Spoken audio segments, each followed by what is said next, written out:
जिस समय महाभारत का युद्ध पूरा हो गया, उस समय कुरुक्षेत्र में वीरों के शव बिखरे हुए पड़े थे। तमाम योद्धा मारे गए, उनका रक्त बह रहा है, कटे हुए अंग पड़े हुए हैं। उन्हीं शवों के बीच में पड़े हुए हैं, पड़ा हुआ है दुर्योधन, जो अभी मरा नहीं है, लेकिन भीमसेन की गदा से जिसकी जंघाएं टूट चुकी थी, घायल अवस्था है, कराह रहा है दुख से। उस दशा में उससे मिलने के लिए उसका मित्र अश्वत्थामा आया, जो द्रोणाचार्य के पुत्र हैं, और आकर के उसकी वो दशा देखकर कहा, मित्र, मैंने तुम्हारा वह ऐश्वर्य देखा, और आज तुम्हारी क्या दशा, तुम भूमि पर पड़े हो और अंतिम सांसें गिन रहे हो। हम हार गए। दुर्योधन ने कहा, मुझे हारने का किंचित भी तक दुख नहीं है। तो बोले, दुख इस बात का है कि हम 100 भाई थे, एक भी नहीं बचा, और वो 5 थे, एक भी नहीं मरा। यदि पांडव मर गए होते, 1-2 भी कम हो जाते, तो कम से कम निश्चिंत होकर मैं मर तो सकता था। तो अश्वत्थामा ने कहा, क्या चाहते हो? बोले, अब चाहते क्या है, बस यही चाहते थे कि हमारे सामने पांडव चले जाएं, पर वो हो नहीं सका। यदा मृधे कौरव संजयानां वीरस्वतो वीरगतिं गतेषु व्रकोदरा विद्यगदा विमर्श भगेनोरुदण्डे धृतराष्ट्रपुत्रे भगेनोरुदण्डे धृतराष्ट्रपुत्रे। जिसके उरुदंड खंडित हो गए हैं, ऐसा धृतराष्ट्र पुत्र दुर्योधन कह रहा है, अब क्या होगा? अब तो मेरे प्राण जाने वाले हैं। अश्वत्थामा ने कहा, अभी मैं तुम्हारी अंतिम इच्छा अवश्य पूरी करूंगा। मैं मित्र हूं, और मित्र का धर्म है अपने मित्र की अंतिम इच्छा पूरी करना। मैं तुम्हारी अंतिम इच्छा पूरी करूंगा। देखो, ये बात गलत नहीं है कि मित्र की इच्छा पूरी की जाए, लेकिन वशिष्ठ जी, एक विचार करने की बात है कि हमारा मित्र कुएं में कूदने जा रहा है, और हम कहें कि ये इसकी इच्छा है, हमें इसका सहयोग करना चाहिए, और उसको और धक्का लगाएं, तो ये बुद्धिमानी है कि मूर्खता है? उसका हित तो नहीं है। अरे, हमारा सच्चा धर्म यह है कि कोई कुएं में कूदने जा रहा है, हम उसको समझाएं, ये तुम्हारे हित में नहीं है, ऐसा मत करो। ये मित्रता है, ये नहीं है कि तुम कूदने जा रहे हो, हम और धक्का लगा दें। तो अश्वत्थामा का धर्म यह था कि मेरा मित्र दुर्योधन अधर्म के कुएं में कूदने जा रहा है, अधर्म के रास्ते पे चल रहा है, मैं इसको धर्म का रास्ता दिखलाऊं। मैं इससे कहूं कि अनीति मत करो, अन्याय मत करो, और उसको सही रास्ते पर लेकर आऊं। ये उनका धर्म था। ये धर्म नहीं था कि वो पाप कर्म कर रहा है तो मैं उसके पाप में सहायक बन जाऊंगा। मित्र का धर्म है मित्र के दुख में दुखी होना, लेकिन ये अभिप्राय नहीं है कि मित्र यदि कुमार्ग पर चला गया है तो हम भी उसके साथ कुमार्गामी हो जाएं। प्रयत्न करके उसको कुमार्ग से लौटाना ही मित्र धर्म है। अश्वत्थामा समर्थ हैं, द्रोणाचार्य के पुत्र हैं, शिव जी के अंशावतार हैं, पर होनी इतनी प्रबल। अश्वत्थामा ने पांडवों को मारने का निश्चय कर लिया। विचार किया वो तो बलवान है, 5 हैं, मैं अकेला हूं, निहत्ता हूं। फिर मन में सोचा कि रात्रि में जब सो रहे होंगे तो सोते सोते समाप्त कर दूंगा। पांडवों के शिविर में गया। अभी पांडव जो है हस्तिनापुर नहीं गए, आज विजय की प्रथम रात्रि है, आज ही तो युद्ध पूरा हुआ है, तो अभी शिविर में ही हैं। लेकिन श्री कृष्ण ने कहा पांडवों से, महाराज युधिष्ठिर, आज विजय की प्रथम रात्रि, हमें सोना नहीं है, हमें भगवत भजन करना है। तो 5 पांडव श्री कृष्ण के साथ चले गए। उधर उन पांडवों की सेज पर आकर के उनके बेटे सो गए। खाली सेज थी, बेटे 5 आके सो गए। अश्वत्थामा आया तो उसको लगा कि शायद ये पांडव ही सोए हुए हैं। पांचों के सिर काट के दुर्योधन के पास ले गया। दुर्योधन ने देखा कि अरे ये पांडव कहां, ये तो उनके बेटे हैं। रोते रोते जो है दुर्योधन का प्राणांत हो गया।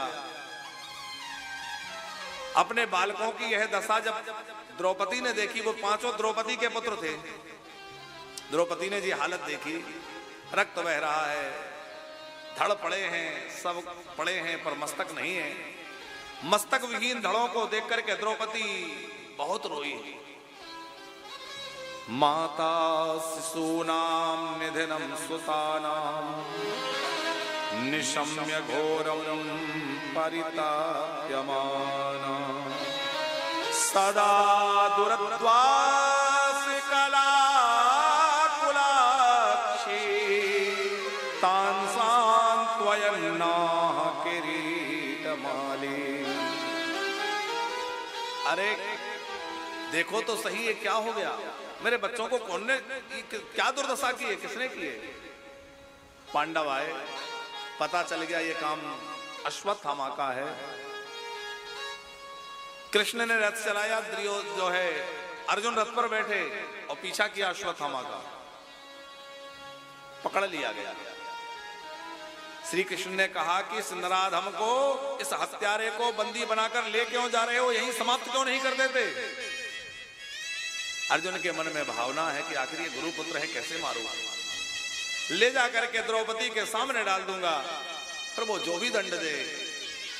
लेकिन धन्य है द्रौपदी, जब बांध कर लाकर अश्वत्थामा को द्रौपदी के सामने डाला गया,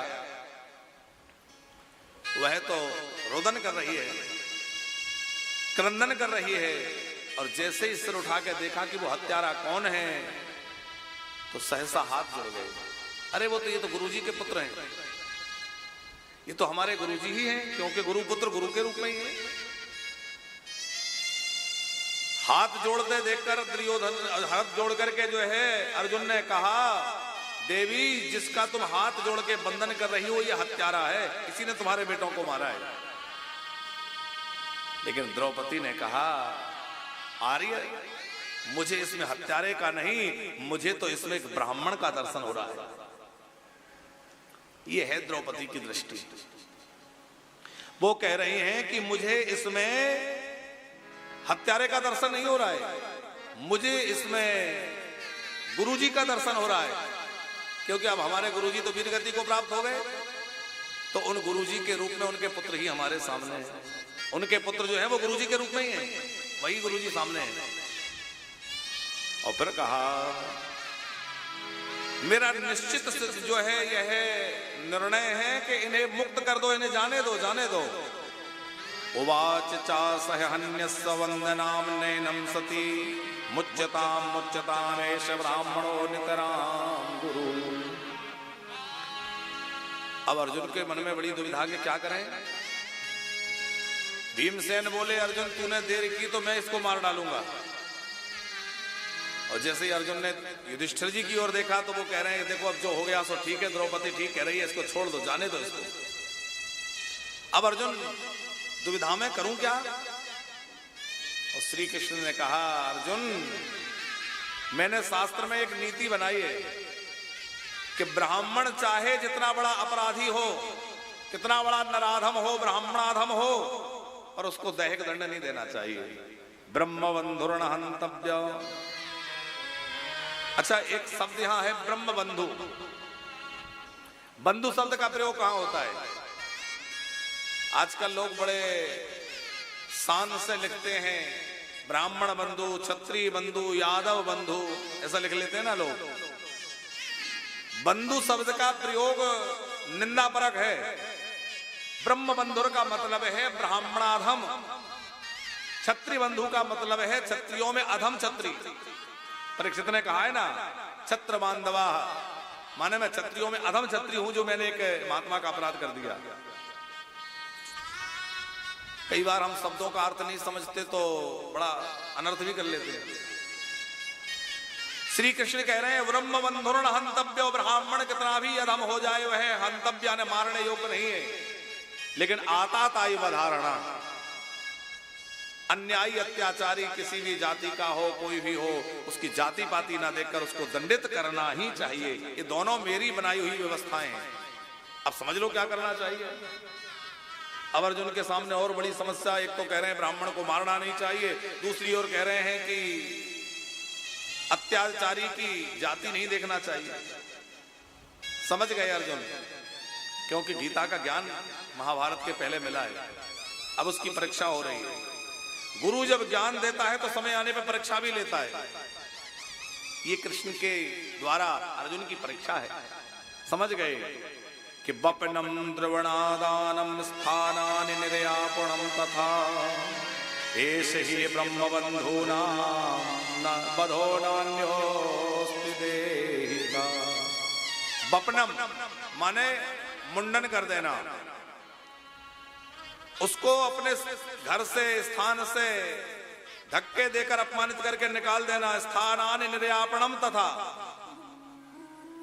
एष ही ब्रह्मबंधु नाम, ब्राह्मणाधम का यही वध है।